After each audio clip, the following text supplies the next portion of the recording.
to all my master's degree students and PhD students, virtual students across the world. In this video, I would like to offer a few suggestions as to a roadmap with some milestones as to how to begin your thesis writing and how to progress to the end. I would suggest that we begin at the end. Indeed, the scriptures say that better is the end of a thing than the beginning. And the 7, now 8 habits of highly successful people was it by Covey? Covey says that begin with the end in mind. And I found this very useful advice. So a good place to begin is at the end. And the end product and how your thesis would look like is shaped largely by the expectations of your examiner, who is a representative of the academic community. Some of you may know, others may not know, that the key requirement of your postgraduate thesis is that there should be a new element in it. In fact, many academic institutions apportion the majority of marks to the new contribution that you make. Now, not all institutions have a marking, sort of a quantitative marking scheme as such. It's more qualitative. So the marking scheme is not divided into figures, but some do. And this indicates the weighting of the new contribution. And it doesn't matter what subject you're writing in. What the academic community want to see is that you are making a new contribution to the current debate. Of course, when I mention the word new, we know that we have come out of a system of oldness. Everything is old. Memory work, regurgitation from class 1 to your first degree. It's largely about regurgitation. So the concept of newness is a bit different or new to especially master's degree students and even some PhD students. But that is the requirement, and that is the place to begin. You must understand that you are required to make a new contribution. So, if a student or you are required to make a new contribution, how can this be made? First of all, you have to survey the literature in the field in which you are. And so, if you set your scope very wide, you're going to have a lot of reading to do, which may not necessarily help you pass as such. It may detract from your work because you set your field too wide. And this is a very common practice or mispractice, if I may say. So you don't want to set the field too wide. I was at a Viva oral examination, PhD examination, and the title was how computing has improved banking in country X. And you look at that topic and you know that there are going to be problems, just the topic alone. Because computing has so many elements. It has hardware, it has software, it has different programs. It's too wide. Banking in a certain country, um, what sort of banking, which bank, where are you doing your studies, are they representative? Can you extrapolate from your sample size to the population size? And when the subject is too wide, one is unable to adequately cover it because expertise is required. We want to call you a master in a certain field. We want to call you a doctor in a certain field. And we know that you cannot be a master and a doctor in all fields. And so the field must be appropriately chosen so that you can explore adequately for that level, the master's degree level, for that PhD level. Because the kind of interrogation that you are going to go through, of course, the interrogation level goes up from first degree through, it becomes more intense at master's degree and more intense at the PhD level. And if you're sitting there at the PhD level, you've got 3 or 4 professors who have been in the field for the last, lecturing the last 20, 30 years, written umpteen journal articles, done research in the area. The level of scrutiny is going to be intense. And so when you spread yourself too wide with too wide a topic, you may find that you're unable to address all issues to the level of scrutiny that is required. And so newness is the concept, and to be able to get something new, you must be able to survey the literature. If you decide to do something maybe from the 5th century to the 20th century, this is going to be tough. It means you have to be familiar with all the literature, unless you can get authorized summaries that represent this time period. And so the marking scheme is looking, or the academic community is not looking for wide areas as such. It's looking for expertise, and it's best demonstrated in a reasonably manageable area within the time and resources that you have. The selection of topic is part, and problem statement and so on is part of the training and the examination. It demonstrates that you understand what you're doing. So you want to choose a reasonable area in which you can cover the literature in the field. If we were to stretch ourselves theoretically, then we should say that practically in every language, you want to review the literature in every language, but perhaps this might not be practically possible. So the language of instruction of your university is primarily, and a few related languages. So that in a European, if you're in a European system, you may think of 3 Greek, English, German, French, but it depends on your university.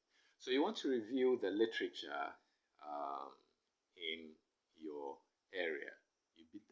In my view, that is a good place to begin. Now, this approach I'm describing is, is subject to some debate.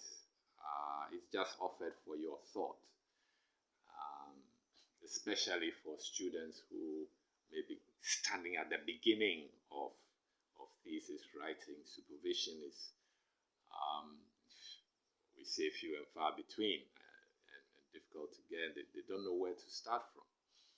So these are just a few offered suggestions. So you begin with the end in mind. You know that it's something new. How do you get something new?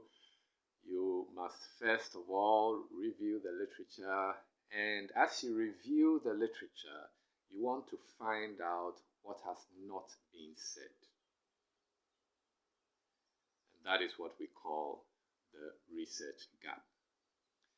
So you're looking for something that scholars have not yet said. You're looking for an area that has not yet been discussed. They might have discussed it from a certain angle, but not from another. And so this has a promise of newness. It has a promise of freshness. We want to read something unique, novel. So out of your research gap, you say, well, this scholar has discussed it from this angle, but this scholar disagreed and so on. But the scholarly community as a whole has not looked at the subject area from a specific angle. That is the angle that you would want to look at it from. And so the literature review is really an attempt to get a research gap. And sometimes in my more severe moments, I tell students that if you're not able to convince me of a research gap, then I find it difficult from a logical perspective to continue reading your work. Because the second chapter is supposed to convince the reader that you have something worth researching. That is the objective, the research gap. If the concept is a bit abstract for you, you can think of a problem you want to solve. So when we talk about research gap, you can think about a problem that you want to solve. Of course, we are not expecting you to solve a problem that has already been solved. We want you to solve a different problem, or even if it is the same problem, you solve it from a different perspective. You present a better solution, something, you're adding something to humanity. And this is different from the regurgitatory phase from which many of us just emerged. And so out of your research gap, will come your problem statement. Your problem is not a solution. When you entitle an area problem statement, we are not expecting you to provide solutions there, as some students do. We are expecting this specific problem that you want to solve. Associated with a problem statement is a research question or research questions. If possible, especially for a beginning stage, maybe a master's degree, if possible to have one, if possible. But this is just just a suggestion. There could be sub research questions, but that's up to you entirely. And a tip: when you finish your thesis, you must go back to ensure that you have answered all your research questions. I was examining Viva, and I asked the student, have you answered your research questions?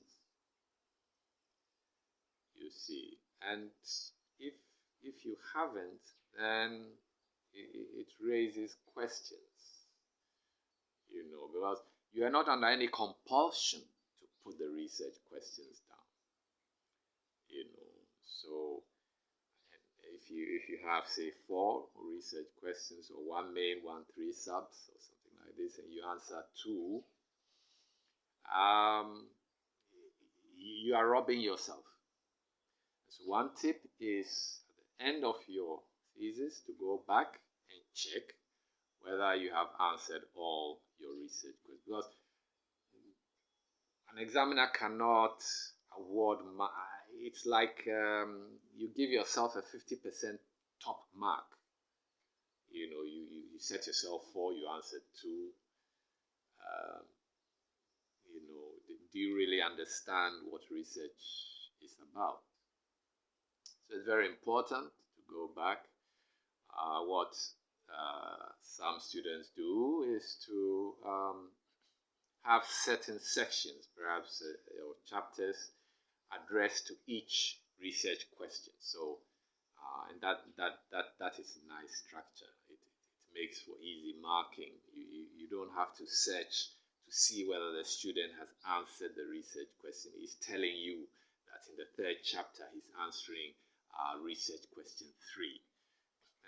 So it makes examination analysis, following the work, easier. So associated with your problem statement, your research question, and your objective. And it's assessed. How else can it be assessed? I mean, it has to be assessed on issues of clarity. Many times, some students are so surprised to find themselves in master's and PhD degrees. They think that they have to employ long and difficult words, and obscurity becomes the norm. We get confused. What are you saying? What is your objective? What is your, so clarity is key. In fact, throughout the thesis, this is one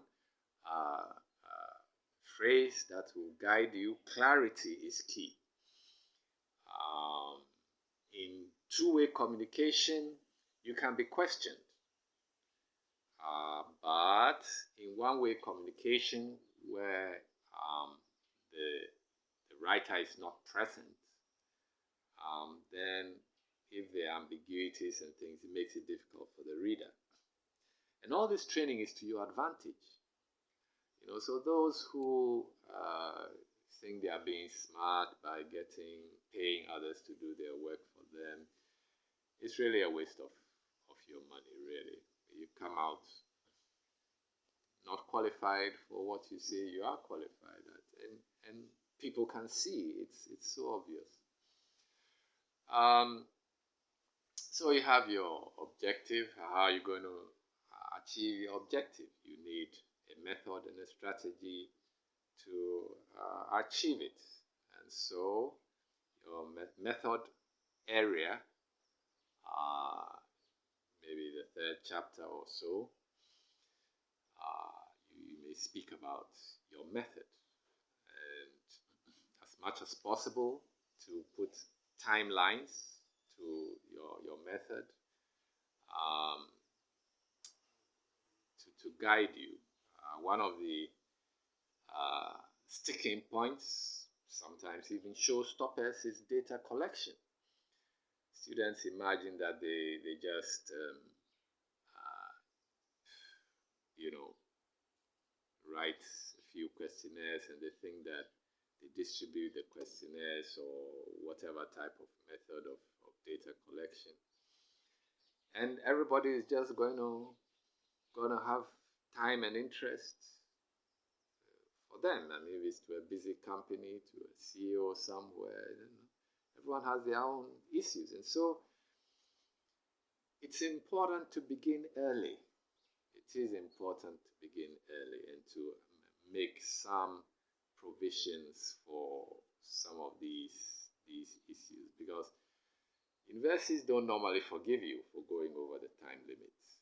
Sometimes you may have to formally apply, which is another process by itself. You may have to pay extra, and so on and so forth. So the timing becomes very, very critical. And so your methodology, and I will say that the more detailed it is, the better. You want to think about all possible areas, not just vague approaches. As they say, the devil is in the detail, and so you want to be as detailed as possible with your methodology. I think I've covered many key areas. Of course, you have to conclude, and then you would have to then there's a section for recommendations or new contribution, and those are very, very important areas that, as I said in the beginning, it's really what the academic community is looking for, and those who have a number system of assessing master's and PhD degrees award the majority of marks. Some universities may award 35% to the new contribution. And it was very, very sad that majority of the presenting PhD students in some universities seem to be unaware of this. And so there's not much weighting put on that aspect of the thesis. This is why it is important to align your work even before you write the first letter of your thesis, to get a clear and detailed understanding of the expectations. As a researcher, no one is going to give you all this information. That's why you're a researcher. Okay, so you have to find out all these things, what is expected, and so on and so forth. And many students, they do talk about their new contribution, but it's usually as an afterthought and so on. They don't align themselves fully with the expectations of the academic community. And of course, if you don't mix with the academic community, there's all sorts of societies. Some students feel that academic work is a standalone business. That's a very serious, grave mistake. You have to mix. You have to be part of societies. You have to make presentations.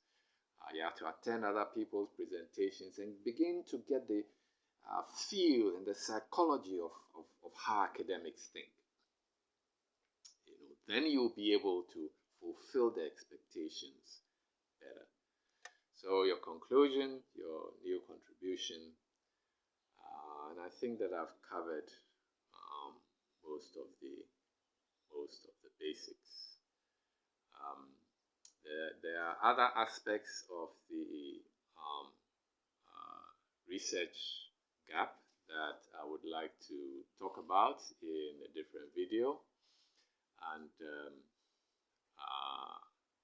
I will see you then. Drop your comments in the comment section, like if you like, and thank you very much.